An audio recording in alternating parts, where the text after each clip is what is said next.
Good afternoon. The most courageous act is still to think for yourself aloud. This is a quote said by Coco Chanel, the French fashion designer and businesswoman. We as humans are born free, free to choose whatever we like, starting from our food, clothes, and home, to our freedom of thoughts and speech. We all have the right to decide what to see, read, and think about in this life. Freedom is a simple right for all humans. It should not be divided or controlled by any means. And as Buddha said, that no one outside ourselves can rule us inwardly. When we know that, we become free.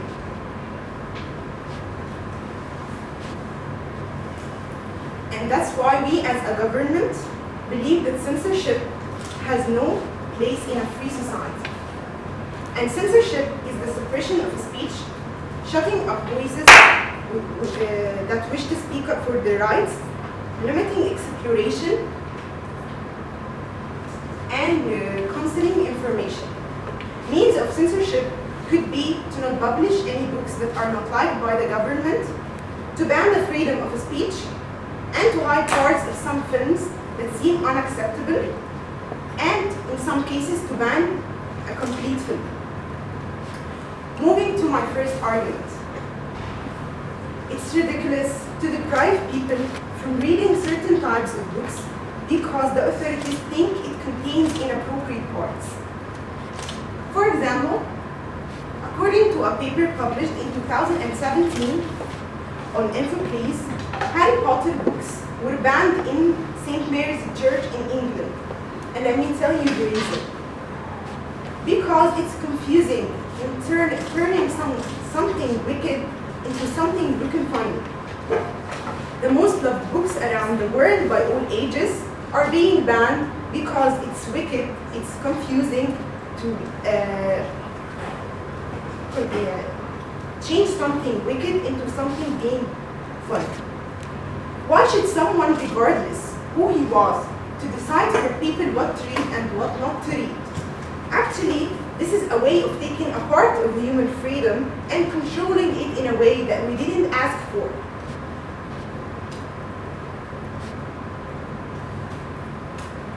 We are also free to feed our minds in the way that fits us the most. And this is why we as a government believe that censorship has nothing to do in a free society. What about freedom of speech? Imagine with me a world where no one dare to speak for their right and for justice because in fact they don't have the right or the freedom to say anything that confuses the government. There is a famous person we all know who was in prison for 27 years. Can you imagine the number, 27 years? Just because he asked for nothing but his right to live a fair and good life without racism.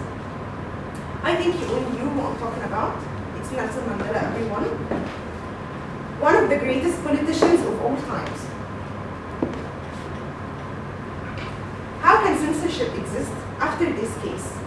Actually, censorship took a part of his freedom and controlled it, and banned some part of his freedom and controlled it in a way that took his right to live a good life. How could people express their opinions and in return they could be imprisoned? Censorship took part of all the humans' freedom away. So how could we repeat the same thing again? Why should any government refuses to give the people the right when they ask for it? And this is why we as a government believe that censorship has nothing to do in a free society. The last thing I'd like to talk about is that 20 years ago, if you were to mention the word porn in a social setting, you might have been perceived as weird or just crazy. Today, with this widespread accessibility of the internet and the pornification of mass media, porn is no longer strange. In fact, now it's completely normalized and you are weird or crazy if you don't have a porn habit. Now all one has to do is to set sit in front of this computer and just with 2 clicks, be immersed in an endless world of extreme pornographic images and videos, no matter the consumer's age, background, or culture. So what is censorship in the 21st century? According to a study published on Farag, there was 42 billion visits on Pornhub in 2019. Every minute, Pornhub had 80,032 visits per minute. Can you imagine this huge number? What censorship are we talking about? Is this huge number of people visiting these websites? What parts of films are we hiding if the people with their own web are visiting these websites? It doesn't make any sense to have censorship on films. This is why we as a government believe that censorship has nothing to do in a free society. To conclude this speech, all people should celebrate reading all kinds of books and to promote open access to ideas, both of which are cases to raising a lifelong reader and thinker. We would like to emphasize on the importance of freedom of choice. As Benjamin Franklin said, where liberty dwells, there lies my country. The last thing I'd like to say is a poem written by Ellen Hopkins, the author of Farag. The title of the poem is Manifesto. You say you are afraid of children's innocence, ripe for corruption by perversion of sorcery on the page. But sticks and stones do break bones, and ignorance is no armor.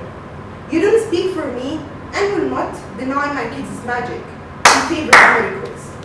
A word to the unwise, torch every book, char every page, burn every word to ash. Ideas incombustible. Therein lies your real fear. Thank you.